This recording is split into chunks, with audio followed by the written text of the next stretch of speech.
అందరికీ నమస్కారం. చీకటికి 1000 కళ్ళు రెండవ భాగం.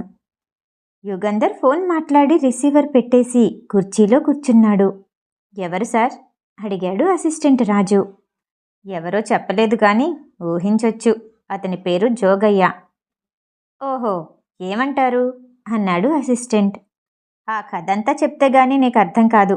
ముందు మనం ఒక చోటుకి వెళ్ళాలి. వెళ్ళే దారిలో చెప్తాలే, పద అన్నాడు యుగంధర్. క్రిజిలర్ కార్ యుగంధర్ ట్రై చేస్తున్నాడు.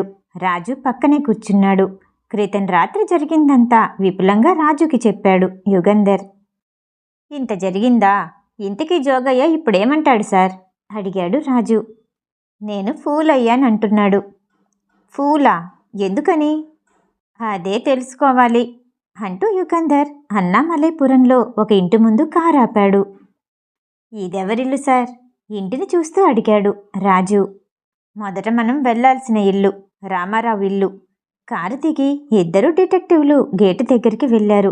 గేటు దగ్గర ఉన్న ఆల్సేషియన్ కుక్క మొరగలేదు కానీ చెవులు నిక్కపొడుచుకొని వాళ్ళనే చూస్తుంది. యుగంధర్ గేటు మీద చప్పుడు చేశాడు. లోపల నుంచి ఒకతను బయటకొచ్చాడు.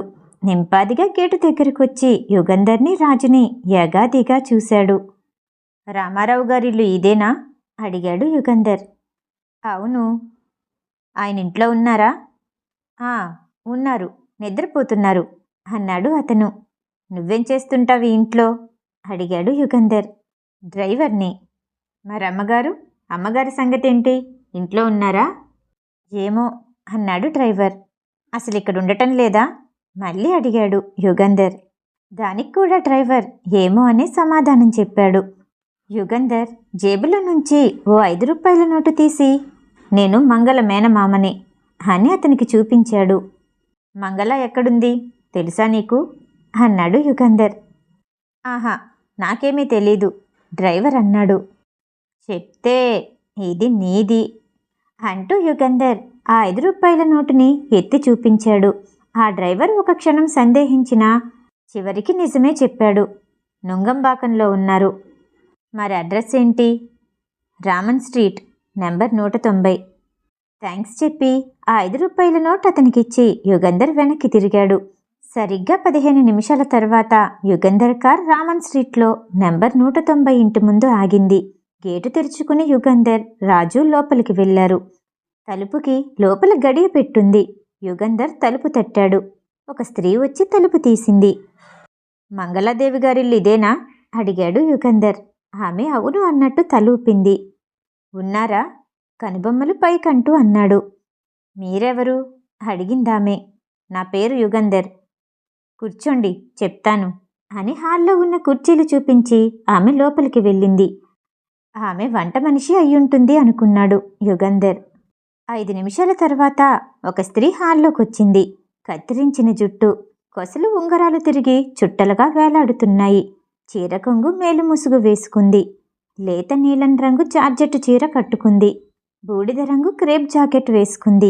ఎర్రటి ఒంటి రంగు, గుండ్రని మొహం, నల్లని లోతు కళ్ళు, చిన్ని నోరు, అందమైన పెదాలు ఎర్రగా మెరుస్తున్నాయి. చాలా నెమ్మదిగా నడుస్తూ యుగంధర్ దగ్గరకొచ్చింది. యుగంధర్ లేచి నిల్చొని, నా పేరు యుగంధర్, మంగళాదేవి గారిని కలుసుకోవడానికి వచ్చాను అన్నాడు. కూర్చోండి, ఏం పని మీదొచ్చారు? అడిగిందామె. ఆమె గొంతులో అదొక రకమైన వణుకుంది. భయం వల్ల కానీ బెదిరిపోవటం వల్ల కానీ కలిగింది కాదు. సహజమైన వణుకది. కొంచెం బొంగురుగా ఉంది. ఆమె కంఠస్వరం ఆ వణుకు వల్లేమో వినేందుకు చాలా ఇంపుగా ఉంది. మీరేనా మంగళాదేవి గారంటే? అడిగాడు యుగంధర్. ఆమె తల ఊపింది. యుగంధర్ ఓసారి ఆమెని తల నుండి పాదాల వరకు చూశాడు. క్రితం రాత్రి తన దగ్గరకొచ్చిన స్త్రీని జ్ఞాపకం తెచ్చుకున్నాడు. ఆమెకి ఈమెకి పోలిక చాలా ఎక్కువ. ఈమెలో టీవీ దర్పం కనిపిస్తున్నాయి. తన సౌందర్యాన్ని ప్రతి కదలికలోనూ ప్రదర్శించాలని ఈమె ప్రయత్నించటం లేదు. విచారము, ఒక రకమైన వైరాగ్యము ఈమెలో కనిపిస్తున్నాయి. ఆమె కూర్చోలేదు, నిల్చునే యుగంధర్ని ప్రశ్నార్థకంగా చూసింది. మీకు మీ భర్త రామారావు గారికి మధ్య కలతలు కలిగి విడిగా ఉంటున్నారా? అడిగాడు యుగంధర్. ఆమె అవును అన్నట్టు తల ఊపింది. చెప్పండి, 1,00,000 రూపాయల విలువగల నెక్లెస్ మీకుందా? ఆమె అవును అని మళ్ళీ తల ఊపింది. అది మీ దగ్గరే ఉందా? అడిగాడు యుగంధర్. లేదు, మా వారి దగ్గరుంది. నాకివ్వలేదు. విడాకులకి దావా వేశాను. దాంతోపాటు నా నగల కోసం కూడా దావా వేశాను. అది మీ గురించి చాలా విన్నాను. మీ వృత్తిలో మీకన్నా మించిన వారు ఈ దేశంలో లేరని విన్నాను. మీలాంటి వారిని కలుసుకునే భాగ్యం కలిగినందుకు చాలా సంతోషంగా ఉంది. అయినా ఈ ప్రశ్నలన్నీ ఎందుకు అడుగుతున్నారు? మా ఆయన తరపున పనిచేస్తున్నారా అని అడిగిందామె. నోనో, లేదు, నేనే అడుగుతున్నాను అన్నాడు యుగంధర్. నా విడాకుల విషయంతో మీకేంటి సంబంధం అడిగిందామె. యుగంధర్ నవ్వాడు. నిన్న రాత్రి నా ఆఫీస్కి ఓ స్త్రీ వచ్చింది. మీకు ఆమెకి చాలా పోలికుందిలేండి. తన పేరు మంగళ అని, తను రామారావు గారి భార్యనని చెప్పింది అంటూ యుగంధర్ జరిగిందంతా ఆమెకి వివరించాడు. ఆమె సావధానంగా వింది. ఆమె ఎవరు? ఎందుకలా చేసింది అడిగాడు యుగంధర్. మంగళ పెదవి విరిచి ఏమో, నాకు తెలీదు అంది. ఎవరయ్యుంటారో కనీసం ఊహించలేరా అడిగాడు యుగంధర్. ఏమో, మా వారి ప్రేయసి ఎవరితో అయ్యుండొచ్చు, లేదా దాసీదయ్యుండొచ్చు. ఎవరైతే నాకేంటి అందామే. పోయింది మీ నెక్లెస్ కదా అడిగాడు యుగంధర్. ఆ నెక్లెస్ నా దగ్గర పోలేదు. దాన్ని నాకివ్వాల్సిన బాధ్యత మా వారిది. అది పోతే దాని ఖరీదు వారు నాకివ్వాలి. మీకిచ్చేందుకు ఆయన దగ్గర అంత డబ్బుందా కనుబొమ్మలు పైకంటూ అన్నాడు యుగంధర్. లేకపోయినా ఇబ్బంది లేదు. ఆ నెక్లెస్ని ఇన్సూర్ చేశారు అంది మంగళ. యుగంధర్ ఒక నిమిషం మౌనంగా ఉండి ఆ తర్వాత, నేను చాలా ఇరుకులో పడ్డాను. దొంగలకి సహాయం చేశానేమో అని బాధగా ఉంది అన్నాడు. ఆమె నవ్వింది. అవి మీ ఇబ్బందులు, మీ సొంత విషయాలు. వాటిని పరిష్కరించగలిగే సమర్థత మీకుందనుకుంటున్నాను అంటూ లేచి నిల్చుంది. ఆమె ఏదో దాస్తుందని యుగంధర్కి అనుమానం కలిగింది. ఆమెనింకేం అడిగినా జవాబు చెప్పదని గ్రహించాడు. గట్టి మనిషిలా కనిపించిందామె. బహుశా మిమ్మల్ని మళ్ళీ కలుసుకోవలసి రావచ్చు. వస్తాను అంటూ యుగంధర్ లేచాడు. ఆమె నవ్వి ఊరుకుంది. బాస్, విచిత్రంగా ఉందే. ఆమె ఎవరో మిమ్మల్ని భలే మోసగించింది అన్నాడు రాజు. యుగంధర్ నవ్వి, అవును, ఎందుకలా చేసిందా అని ఆలోచిస్తున్నాను కారు డ్రైవ్ చేస్తూ అన్నాడు. నాకు అర్థమైంది బాస్. నిన్న రాత్రి వచ్చిన ఆమె జోగయ్య తోడు దొంగలయ్యుంటారు. ఆఖరి నిమిషంలో దొంగలిద్దరి మధ్య పొత్తు కుదరలేదేమో. జోగయ్య నెక్లెస్ కాజేసుంటాడు. జోగయ్య నుంచి ఆ నెక్లెస్ తెచ్చుకోవడానికి ఆమె ఈ ఉపాయం ఆలోచించిందేమో. మిమ్మల్ని బాగా ఉపయోగించుకుంది అన్నాడు రాజు. అయ్యుండొచ్చు, కానీ ఒక విషయం మర్చిపోలేకుండా ఉన్నాను. నిన్న రాత్రి మన దగ్గరకు వచ్చిన స్త్రీకి మంగళకి చాలా తేడా ఉంది. ఆమెకి మంగళ జీవిత విశేషాలన్నీ క్షుణ్ణంగా తెలుసు కనుక నమ్మేటట్టు చెప్పింది. ఇందాక మంగళకి ఈ విషయం చెప్పినప్పుడు ఆమె ఆశ్చర్యపోలేదు. ఆమెకి ఎలాంటి విచారము లేదేంటి? మంగళకి దొంగతనానికి ఏదైనా సంబంధం ఉందా? నిన్న రాత్రి నన్ను కలుసుకున్న స్త్రీకి మంగళకి ఏదైనా సంబంధం ఉందా? నిన్న నేను జోగయ్యతో మంగళ నా దగ్గరకొచ్చిందని, నెక్లెస్ తెచ్చిపెట్టమని అడిగిందని చెప్పాను. అయినా విని ఊరుకున్నాడు. ఎందుకు? యుగంధర్ ఇలా తనలో తానే చాలా ప్రశ్నలు వేసుకున్నాడు. రాత్రి మిమ్మల్ని కలుసుకున్నామే మంగళ కాదని జోగయ్యకి తెలుసుండాలి సార్. అందుకే మీరు నెక్లెస్ తెస్తుంటే ఫూల్ అన్నాడు. ఆమె మంగళ కాదని ఇవాళ పొద్దున్న మీకు ఫోన్ చేసింది కూడా అతనే అయ్యుంటాడు అన్నాడు రాజు. అవును, అది నిజమే. నేను ఆ నెక్లెస్ తీసుకొచ్చేటప్పుడు ఆమె మంగళ కాదని అతనికి తెలిసే ఉండాలి. కానీ అప్పుడు చెప్పలేదు. పొద్దున్న టెలిఫోన్ చేసి చెప్పాడు. రాత్రి ఆ విషయం చెప్పనివాడు తెల్లారేసరికి చెప్పడానికి ఈలోగా ఏం జరుగుంటుంది? యుగంధర్ ఆలోచిస్తూనే రాజుతో అన్నాడు. మనం ఓసారి ఆ జోగయ్యని కలుసుకుంటే అన్నాడు రాజు. మనమిప్పుడు అక్కడికే వెళ్తున్నాం యుగంధర్ అంటూ కారుని కోడంబాకం హైరోడ్డు వైపు తిప్పాడు. ట్రస్టుపురంలో జోగయ్య ఇంటి ముందు కారు ఆగింది. కారులో నుంచి దిగాల్సిన అవసరం రాలేదు. తలుపుకి వేసి ఉన్న తాళం వీధిలోకే కనిపిస్తూ ఉంది. యుగంధర్ వెంటనే కారు స్టార్ట్ చేశాడు. జోగయ్య ఉండడని ముందే అనుకున్నాను. అతను మనకి చిక్కకుండా తప్పించకపోవడానికి ప్రయత్నిస్తాడు. ఒకవేళ చిక్కినా మన ప్రశ్నలకి జవాబు చెప్పడు అన్నాడు యుగంధర్. బాస్, జరిగిందేదో జరిగింది. మనకెందుకీ అనవసరపు శ్రమ అన్నాడు రాజు. ఆ నెక్లెస్ దొంగతనం చేయించింది మంగళ కాకపోతే నేను దొంగలకి సహాయం చేసిన వాణ్ణవుతాను. అంతేకాదు, నన్ను మోసం చేసిన స్త్రీని మరోసారి చూడాలనుంది నాకు అన్నాడు యుగంధర్ నవ్వుతూ తన ఆఫీస్కి చేరుకున్నాడు. కన్సల్టింగ్ రూమ్లో ఫ్యాన్ ఫుల్ స్పీడ్లో పెట్టి రివాల్వింగ్ చైర్లో కూర్చున్నాడు. మంగళ భర్త రామారావు ఇంటికి వెళ్ళి జరిగిందంతా అతనితో చెప్పి పోలీసులకి రిపోర్ట్ ఇవ్వమని అతనికి సలహా ఇద్దామనుకున్నాడు. మరికొంచెంసేపు ఆలోచించి తొందరపడకూడదని నిశ్చయించుకున్నాడు. యుగంధర్ కళ్ళ ముందు క్రితం రాత్రి తన దగ్గరకొచ్చిన స్త్రీ కనిపిస్తోంది. ఆమె పేరేంటో, ఆమె ఎవరో. ఆమె లేచి కిటికీలో ఉన్న మంచినీళ్ళ కూజా దగ్గరికి వెళ్ళటం, తిరిగొచ్చి తనకెదురుగా కూర్చోవటం కళ్ళకి కట్టినట్టు కనిపించింది. ఆమెకి మంగళకి పోలికుంది. యుగంధర్ కళ్ళు మూసుకొని ఆలోచించాడు. బల్ల మీద టెలిఫోన్ మోగింది. ఆలోచనల్లోంచి బయటకొచ్చి రిసీవర్ అందుకున్నాడు. Yes, Yugandhar speaking. అవతల నుంచి నవ్వు వినపడింది. నువ్వెంత ఫూల్ అయ్యింది తెలిసిందా? యుగంధర్ కూడా నవ్వాడు. ఓ జోగయ్య, తెలిసింది. నిన్ను చూడాలని ఇందాక నీ ఇంటికొచ్చాను. నువ్వెక్కడి నుంచి మాట్లాడుతున్నావు అడిగాడు. మల్లిక్ టెలిఫోన్ బూత్లోంచి. నాతో మళ్ళీ ఏం పనొచ్చింది? నిన్న రాత్రి నన్ను కలుసుకున్న స్త్రీ ఎవరో చెప్తావని. జోగయ్య గట్టిగా నవ్వాడు. అపర మేధావి అయిన యుగంధర్ నేను చెప్తే కాని తెలుసుకోలేడా అన్నాడు జోగయ్య. మేధస్సు తగ్గిపోయిందిలే అంటూ యుగంధర్ కూడా రిసీవర్ పెట్టేశాడు. అప్పుడే టకటకమని బూట్ల చప్పుడు వినిపించింది. కన్సల్టింగ్ రూమ్ తలుపు దగ్గర ఎవరో వచ్చి ఆగినట్టు అనిపించింది. లోపలికి రండి అన్నాడు యుగంధర్. సందేహిస్తూ జంకుతూ ఒక స్త్రీ లోపలికొచ్చింది.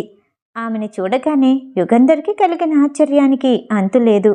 ఆశ్చర్యం పైకి కనపడనీయకుండా రండి రండి మంగళాదేవి గారు అన్నాడు నవ్వుతూ. ఆమె మొహం ఎర్రబడింది. నేను మంగళని కానని మీకు తెలుసు. తెలిసి నన్ను అపహాస్యం చేయడానికి అలా పిలుస్తున్నారు. ఆమె తలుపు దగ్గరే నిల్చొని అంది. అందులో అపహాస్యమేమీ లేదు. మీ పేరు మంగళ కాదని తెలుసు, కానీ మీ పేరేంటో తెలీదు. అందుకని. నా పేరు సరళ. ఓ రండి సరళాదేవి గారు, కూర్చోండి. ఏం పని మీదొచ్చారు? సరళ నవ్వుతూ యుగంధర్కి ఎదురుగా కుర్చీలో కూర్చుంది. క్షమార్పణ చెప్పుకునేందుకొచ్చాను అంది ఆమె. గుడ్, చెప్పండి అన్నాడు యుగంధర్. నేను మంగళని కాను, మంగళ చెల్లెల్ని, సరళని. యుగంధర్ తల ఊపాడు. ఇవాళ పొద్దున్న మీరు మా అక్కయ్యని కలుసుకున్నారట. నన్ను తిట్టింది అంది. యుగంధర్ ఏమీ మాట్లాడలేదు. నేను మంచి ఉద్దేశంతోనే చేశాను ఆమె మళ్ళీ అంది. అసలు విషయం ఏంటో చెప్తే మంచిది కదా అన్నాడు యుగంధర్ మృదువుగా.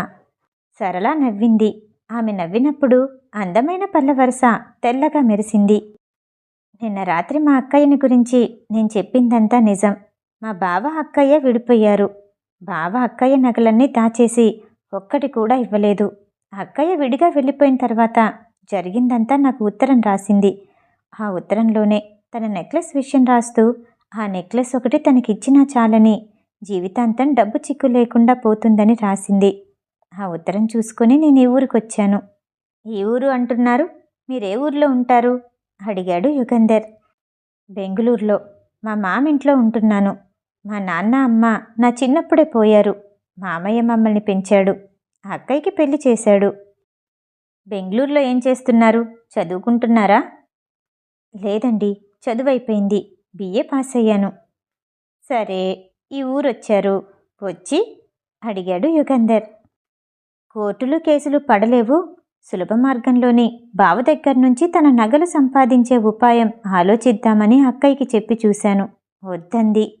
అక్కయ్యకి చెప్పి ప్రయోజనం లేదని నేనే ఉపాయం ఆలోచించాను. బావకి జోగయ్య చాలా మంచి స్నేహితుడు. అక్కయ్య ఎప్పుడో మాటల్లో చెప్పింది. పని కట్టుకుని ఆ జోగయ్యతో స్నేహం చేశాను. ఇనప్పెట్టెలో నుంచి నెక్లెస్ దొంగలించి తీసుకురమ్మని చెప్పాను. అతను ఒప్పుకున్నాడు. అక్కయ్యకి తెలియకుండా ఇనప్పెట్టె తాళం చెవి బీరువాలోంచి తీసుకుని జోగయ్యకిచ్చాను. తర్వాత జరిగిందంతా మీకు నిన్న చెప్పాను అంది సరళ. యుగంధర్ తల ఊపాడు. మీరు పొద్దున్న అక్కయ్యని కలుసుకుని వెళ్ళిన తర్వాత ఆ అక్క నన్ను పిలిచి అడిగింది. నాకేమీ తెలియదని అబద్ధం చెప్పాను. అక్కయ్య నా పెట్టి తెరిచి చూసింది. నెక్లెస్ కనిపించింది. ఇక నేను చేసిందంతా చెప్పక తప్పలేదు. వెంటనే మిమ్మల్ని కలుసుకొని క్షమాపణ చెప్పమంది. అందుకే వచ్చాను అంది సరళ సిగ్గుపడుతూ. అది సరే, నిన్న రాత్రి వచ్చినప్పుడు మీ పేరు మంగళ అని ఎందుకు చెప్పారు? నిజం ఎందుకు చెప్పలేదు? అడిగాడు యుగంధర్. అసలు మీరు సహాయం చేస్తారో చెయ్యరో అని భయపడ్డాను. మీ సానుభూతి సంపాదించి మీ సహాయం పొందాలంటే నేనే మంగళ అని చెప్పుకోవాలనుకున్నాను. మరి నా ఊహ నిజమేగా? నవ్వుతూ అంది సరళ. యుగంధర్ కూడా నవ్వాడు. అవును, మీరు రామారావు గారి భార్య కాదని తెలుసుంటే వెంటనే వెళ్ళి జరిగిందంతా ఆయనకి చెప్పమని సలహా ఇచ్చేవాణ్ణి. ఇప్పుడు ఆ నెక్లెస్ విషయం ఏం చేస్తున్నారు? జోగయ్య ఊరుకునే మనిషి కాదు. రామారావు గారితో జరిగిందంతా చెబుతాడనుకుంటున్నాను అన్నాడు యుగంధర్. తానే తీసుకున్నానని అక్కయ్య అంటే ఎవరికీ ఏ ఇబ్బంది లేదు. కానీ అక్కయ్య ఒప్పుకోవటం లేదు. తన నగ తను దొంగతనం చేయాల్సిన కర్మేంటని అంటుంది. న్యాయంగా కోర్టు ద్వారా రాబట్టుకుంటాను అంటుంది. జరిగిందంతా చెప్పి బావకి నెక్లెస్ ఇచ్చేసి రమ్మంటుంది. నిజాయితీ కలవారు అన్నాడు యుగంధర్. ఇప్పుడు నేను బావ దగ్గరికి వెళ్తున్నాను. ముందు కాస్త అరిస్తే అరుస్తాడు. పర్వాలేదు, చేసిన పొరపాటుకి ఆ అరుపులు భరించాల్సిందే. మంచిది. జోగయ్య మీకన్నా ముందెళ్ళి చెప్పకుండా త్వరగా వెళ్ళండి. ఇదిగో తిన్నగా అక్కడికే వెళ్తున్నాను. మీకు శ్రమ ఇచ్చాను, క్షమించండి. నిన్న రాత్రి మీతో అబద్ధం చెప్పాను. మరింత క్షమించాలి అని సరళ లేచి తలుపు వరకు వెళ్ళి మళ్ళీ వెనక్కి తిరిగి అన్నట్టు శ్రమ కాకపోతే నెక్లెస్ బావకిచ్చేశానని జోగయ్యకి చెప్తారా? అతని దగ్గర ఇనుపపెట్టె తాళం చెవి తీసుకొని దయచేసి నాకు ఇస్తే మీకు రుణపడుంటాను అంది. ప్రయత్నిస్తాను అన్నాడు యుగంధర్. సరళ వెళ్ళిపోయింది. నేను న్యూలాండ్ ఇన్సూరెన్స్ కంపెనీ సెక్రటరీని. నా పేరు కృష్ణ. కూర్చోండి అంటూ యుగంధర్ ఆ వచ్చిన మనిషిని పరీక్షగా చూశాడు. 40 ఏళ్లుంటాయి. ఫుల్ సూట్లో ఉన్నాడు. చేతిలో ఒక తోలు జిప్ సంచి ఉంది. చూడండి, మా కంపెనీ తరపున ఓ విషయం దర్యాప్తు చెయ్యమని మిమ్మల్ని కోరడానికి వచ్చాను అన్నాడు కృష్ణ. ఏంటది? అడిగాడు యుగంధర్. రామారావు గారనే ఆయన 1,00,000 రూపాయలకి ఒక వజ్రాల నెక్లెస్ మా కంపెనీలో ఇన్సూర్ చేశారు. ఆ నెక్లెస్ దొంగలించబడిందని ఇవాళ రిపోర్ట్ ఇచ్చి మాకు తెలియచేశారు. పోలీసులు ఆ దొంగతనం ఎలాగూ దర్యాప్తు చేస్తారనుకోండి. మా కంపెనీ తరపున కూడా ఎవరైనా దర్యాప్తు చేస్తే మంచిదని భావించారు అన్నాడు కృష్ణ. దొంగతనం గురించి వివరాలేమైనా తెలుసా మీకు? అడిగాడు యుగంధర్. రామారావు గారు ఆ నెక్లెస్ని ఇనుప్పెట్టెలో పెట్టారు. చాలా గట్టి ఇనుప్పెట్టెది. హాలుకి పక్కన ఉన్న గదిలో ఉంది. ఇవాళ మధ్యాహ్నం ఆ గదిలోకి ఎందుకో వెళ్ళగా ఇనుప్పెట్టె తలుపు కొంచెం తెరిచుండటం గమనించారట. వెంటనే లోపల చూస్తే వజ్రాల నెక్లెస్ లేదట. ఓహో, ఆ ఇనుప్పెట్టెలో ఇంకా ఏమైనా నగలున్నాయా? యుగంధర్ అడిగాడు. గాజులు, కమ్మలు అలాంటి నగలు చాలానే ఉన్నాయి. అన్నీ కలిసి 10,000 రూపాయలు ఖరీదుంటాయి. వాటిలో ఏదీ దొంగలించబడలేదు. ఆ నెక్లెస్ ఒక్కటే పోయింది. దొంగ ఇనుప్పెట్టెని ఎలా తెరిచాడు? యుగంధర్ అన్నాడు. అదైతే బద్దలు కొట్టలేదు. అసలు తాళం చెవితోనో దానికి సరిపోయే మారు తాళంతోనో తెరిచుండాలని ఇన్స్పెక్టర్ అన్నారు. దొంగతనం ఎప్పుడు జరిగిందో తేలిందా? అడిగాడు యుగంధర్. అది కూడా నిర్ధారణగా తేలలేదు. రామారావు గారు ఇనుప్పెట్టె తెరిచి 4 రోజులైందట. కనుక ఆ 4 రోజుల్లో ఎప్పుడైనా జరుగుండొచ్చు అంటున్నారు. ప్రత్యేకంగా ఎవరినైనా అనుమానిస్తున్నారా? ప్రత్యేకంగా అంటే ఇంట్లో 2 నౌకర్లున్నారు. దాసి ఒక ఆముంది. పోలీసు వాళ్ళు ఆ ముగ్గురిని అనుమానిస్తున్నారు. నౌకర్లు అనుమానించడం మామూలే అని నవ్వాడు కృష్ణ. బయట నుంచి దొంగొచ్చి నెక్లెస్ అపహరించి ఉండొచ్చు. లేదా పని వాళ్ళల్లో ఎవరో బయట వాళ్ళెవరితోనైనా లాలూచీ చేసి దొంగతనం చేసుండొచ్చు అన్నాడు యుగంధర్. అయితే మా కంపెనీ తరపున దర్యాప్తు చేయడానికి అంగీకరిస్తారా? అన్నాడు కృష్ణ. దర్యాప్తు చేయడం అంటే మీ ఉద్దేశంలో ఇంకా ఏం చెయ్యాలి? అడిగాడు యుగంధర్. ఆ నెక్లెస్ ఎలా దొంగిలించబడింది, ఎవరు దొంగిలించారు, దాన్నేం చేశారు, ఆ విషయాలు తెలుసుకోవాలి. సాధ్యమైతే దాన్ని సంపాదించాలి. ఇంతకీ మీ ఫీజు ఎంతో చెప్పండి అంటూ చిన్నగా గొనిగాడు. ఎలాగూ పోలీసులకి రిపోర్ట్ ఇచ్చారుగా, ఆ పనంతా వాళ్ళెలాగూ చేస్తారు. కృష్ణ 1 నిమిషం ఏమీ మాట్లాడలేదు. నిర్మోహమాటంగా చెప్తాను, అసలు దొంగతనం జరగలేదని నాకు అనుమానంగా ఉంది. అన్నాడు కృష్ణ. ఎందుకు అనుమానం వచ్చింది? కనుబొమ్మలు మూడేస్తూ అన్నాడు యుగంధర్. ఆ ఇనుప్పెట్టికి 2 తాళం చెవులున్నాయి. 2 అతని దగ్గరే ఉన్నాయని రామారావు గారే అంటున్నారు. వాటిలో ఒకటి ఎవరో దొంగలించారని, ఆ 2వ తాళం చెవి తన తాళం చెవుల గుత్తిలో లేని విషయం, నెక్లెస్ పోయిన సంగతి తెలిసే వరకు తను గమనించనే లేదని ఆయన అన్నారు. ఆయనే నెక్లెస్ దాచేసి అంటూ కృష్ణ నవ్వాడు. మీకు అనుమానం కలగడానికి కారణమేంటి? రామారావు గారు బాగా కలవారని విన్నాను అన్నాడు యుగంధర్. ఎంత చెట్టుకి అంత గాలండి. ఆయన ఏ ఇబ్బందుల్లో ఉన్నారో మనకేం తెలుసు? ఆ విషయం మీరు చేసే దర్యాప్తుల్లో బయటపడిపోతుందిలేండి. రాజు యుగంధర్ని రెప్పవాల్చకుండా చూస్తూ ఉన్నాడు. మిస్టర్ కృష్ణ, క్షమించాలి, నేను కేసు తీసుకోవటం లేదు అన్నాడు యుగంధర్. కృష్ణ ఆశాభంగం పొందిన ముఖంతో యుగంధర్ని చూశాడు. చాలా బిజీగా ఉన్నారా అడిగాడు. యుగంధర్ మాట్లాడలేదు. ఆ వచ్చిన మనిషి లేచి నిల్చున్నాడు. ఓకే, వస్తాను. మీకు వీలుంటే నాకు టెలిఫోన్ చేయండి అంటూ విజిటింగ్ కార్డు తీసి బల్ల మీద పెట్టి వెళ్ళిపోయాడు కృష్ణ.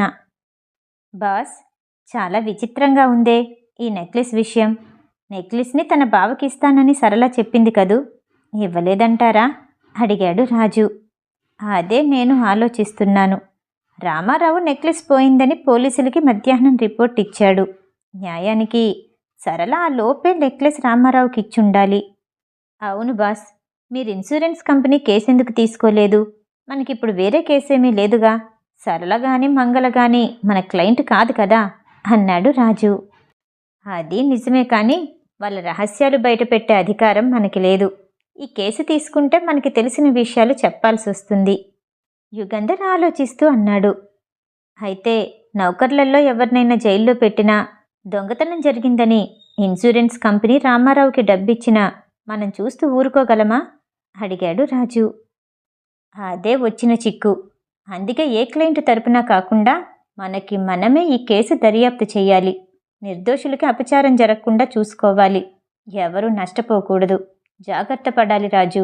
అర్జెంటుగా నువ్వు మంగళ ఇంటికి వెళ్ళి సరళ ఇంట్లో ఉంటే పిలుచుకురా అన్నాడు యుగంధర్. యుగంధర్ చెప్పగానే రాజు వేగంగా వెళ్ళిపోయాడు. అరగంట తర్వాత రాజు తిరిగొచ్చాడు. బాస్, సరళ ఇంట్లో లేదట. ఎక్కడికి వెళ్ళిందట అడిగాడు యుగంధర్. పొద్దున్న మనం మంగళని కలుసుకొని వచ్చిన తర్వాత చెల్లెల్ని పిలిచి చివాట్లు పెట్టిందట. మీ వద్దకు వెళ్ళి క్షమాపణ చెప్పమని కోరిందట. ఆ తర్వాత నెక్లెస్ రామారావుకి ఇచ్చి రమ్మని చెప్పిందట. అప్పుడు వెళ్ళిన మనిషి మళ్ళీ రాలేదని మంగళ చెప్పింది. రాజు మాటలు విని యుగంధర్ కాసేపు ఆలోచించాడు. నెక్లెస్ పోయినట్టు రామారావు పోలీసులకు రిపోర్ట్ ఇచ్చిన విషయం ఆమెకి తెలిసిందా అడిగాడు యుగంధర్. అవును, పోలీస్ ఇన్స్పెక్టర్ వచ్చి ఆమెని నెక్లెస్ విషయం అడిగాడట. ఆమెకేమీ తెలియదందట. జరిగింది చెప్తే తన చెల్లెల మీదకి నేరం వస్తుందేమోనని అబద్ధం చెప్పిందంట. మనల్ని కూడా ఏమీ చెప్పొద్దని వేడుకుంది. తన చెల్లెలు రాగానే నెక్లెస్ తీసుకుని స్వయంగా తనే వెళ్ళి రామారావుకి ఇచ్చేసి వస్తానని చెప్పింది. రాజు చెప్పిందంతా విని యుగంధర్ ఆలోచిస్తూ కాసేపు మౌనంగా ఉండిపోయాడు. ఇది చాలా చిక్కు పరిస్థితే. మనం ఒకసారి రామారావుని కలుసుకోవటం మంచిది అంటూ లేచాడు. కాసేపటికి కారు రామారావు ఇంటి ముందు ఆగింది. రామారావు గారున్నారా రాజు అడిగాడు. లేరు, క్లబ్కి వెళ్ళారు. లోపల నుండి సమాధానం వచ్చింది. క్లబ్ ఎక్కడుంది?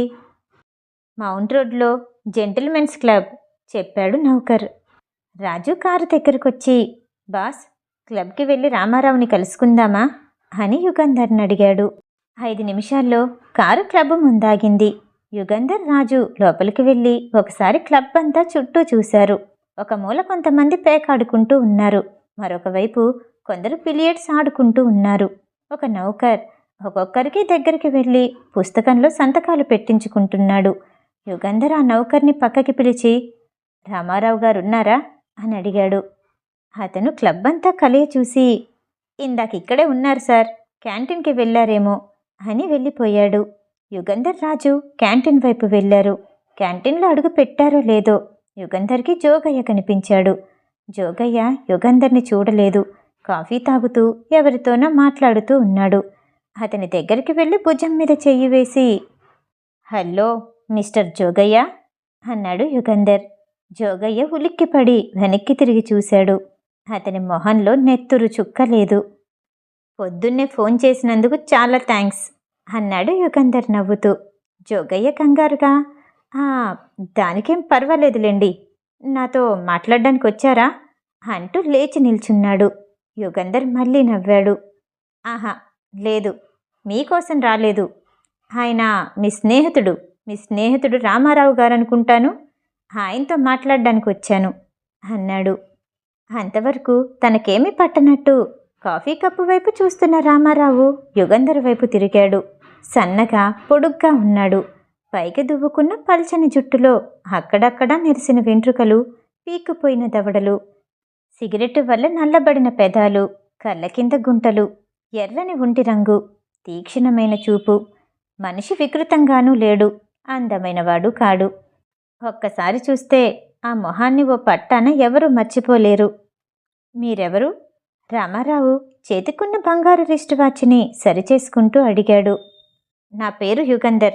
ఇతను నా అసిస్టెంట్ రాజు." "యుగంధర్, పేరు బాగుంది. నాతో మీకేంటి పని?" అన్నాడు రామారావు. అతని గొంతులో ఒక రకమైన గాంభీర్యం, క్రౌర్యము ధ్వనిస్తున్నాయి. "మీ ఇనప్పెట్టెలోంచి మాయమైన నెక్లెస్ గురించి మాట్లాడ్డానికొచ్చాను" అన్నాడు యుగంధర్.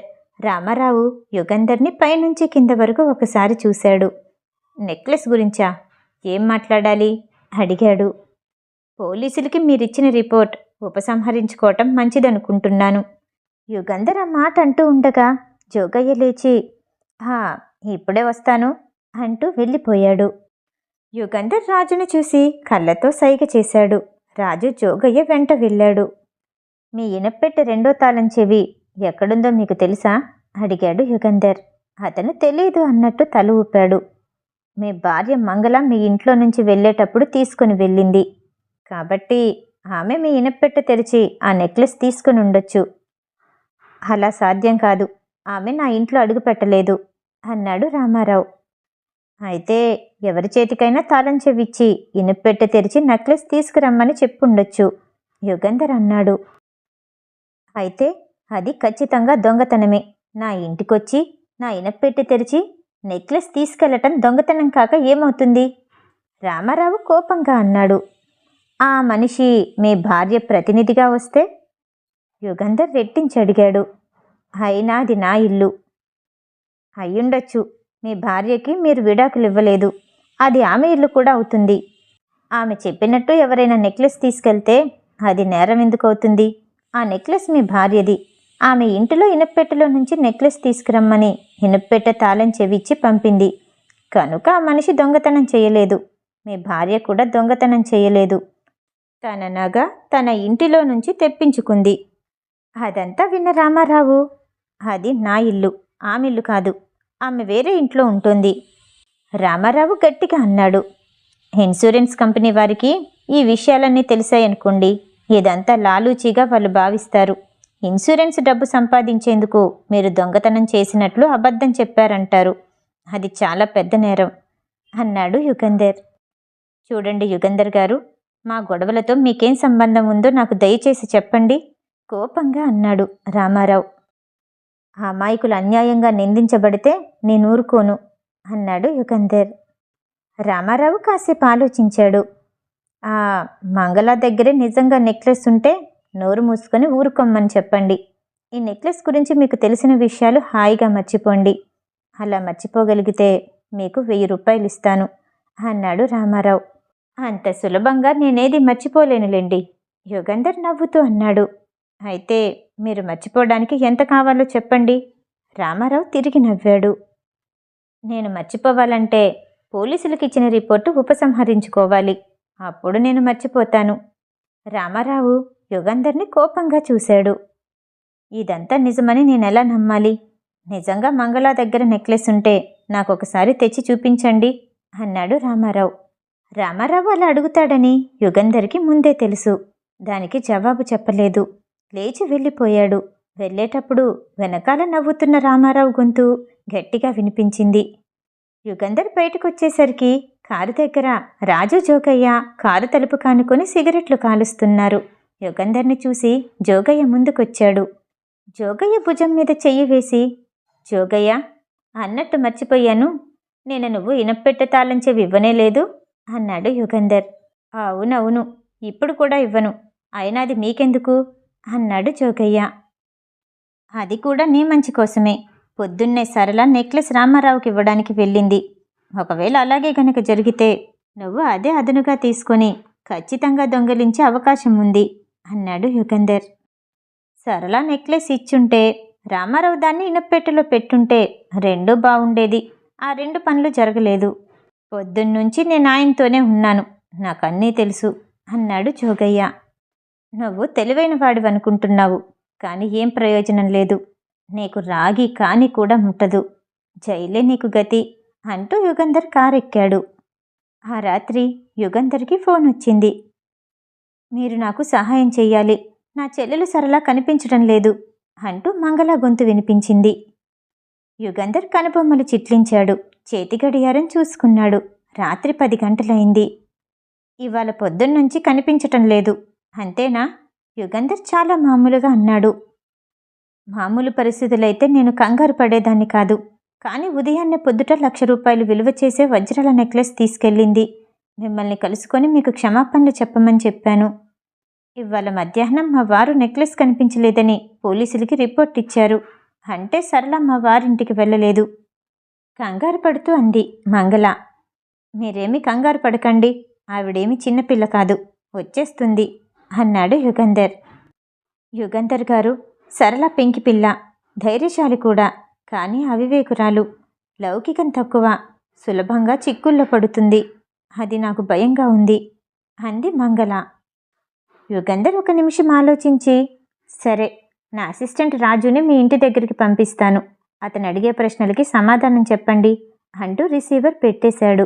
పక్కనే కూర్చున్న రాజు యుగంధర్ని ప్రశ్నార్థకంగా చూశాడు. రాజు, ఈ కేసు చాలా అయోమయంగా ఉంది. వీళ్ళందరూ మోసగాళ్ళో లేకపోతే వీళ్ళల్లో కొంతమంది కొందరిని మోసగించుకుంటున్నారో తెలియటం లేదు. ముందు సరళ ఏమైందో తెలుసుకోవాలి. వెంటనే ఆ పని మీద బయలుదేరు అన్నాడు యుగంధర్. మిగతా కథ తర్వాయి భాగంలో. ఈ కథ వింటూ మీకు నచ్చినట్టయితే లైక్ చేసి సబ్స్క్రైబ్ చేయండి. మళ్ళీ రేపు కలుద్దాం.